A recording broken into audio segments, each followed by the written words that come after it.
Acts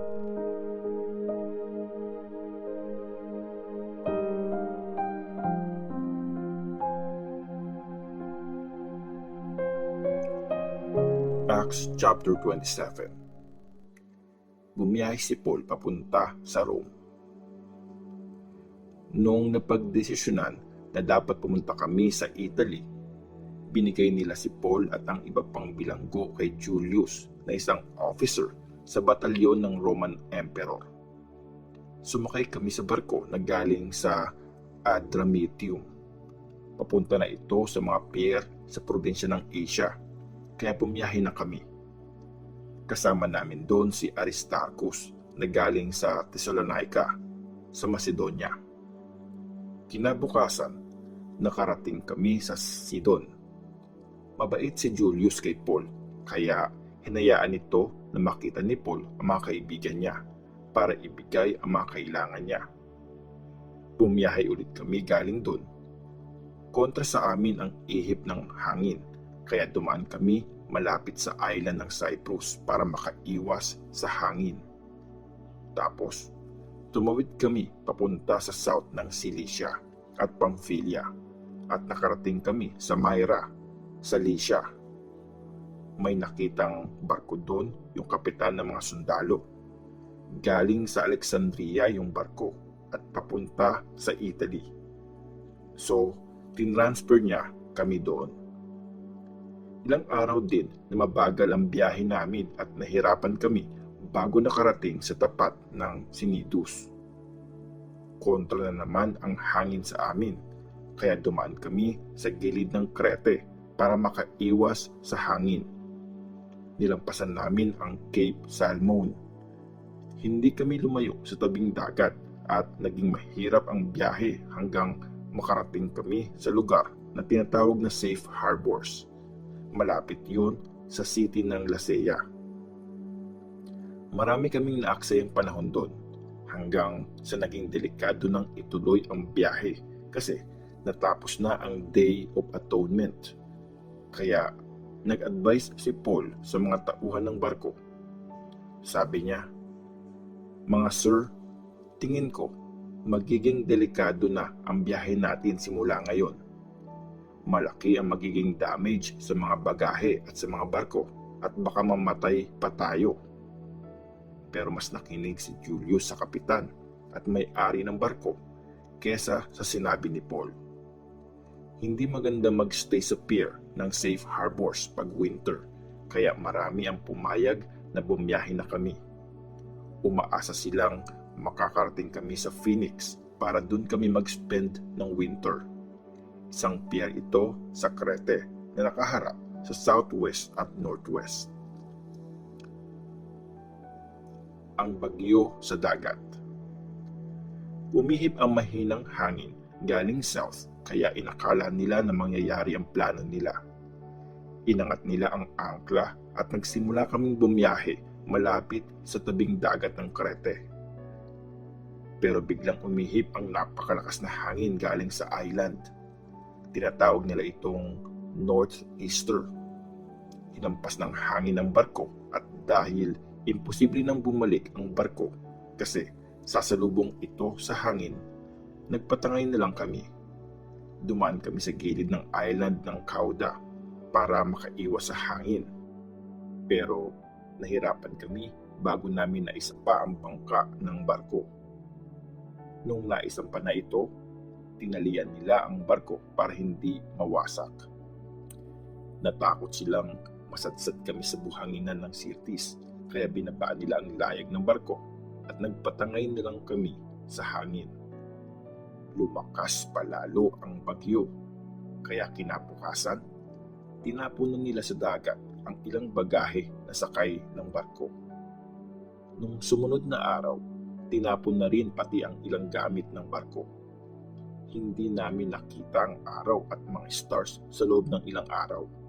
Hindi rin tumitigil ang malakas na hangin, kaya hindi na kami umasa na makakaligtas kami. Lumipas ang ilang araw na hindi kami kumakain. Tumayo si Paul sa harap ng mga tao at sinabi, "Dapat nakinig kayo sa akin at hindi tayo umalis sa Crete. Naiwasan sana natin ang ganito kalaking damage at hindi tayo nawalan. Pero nakikiusap ako sa inyo. Lakasan nyo ang loob nyo. Walang mamamatay sa inyo.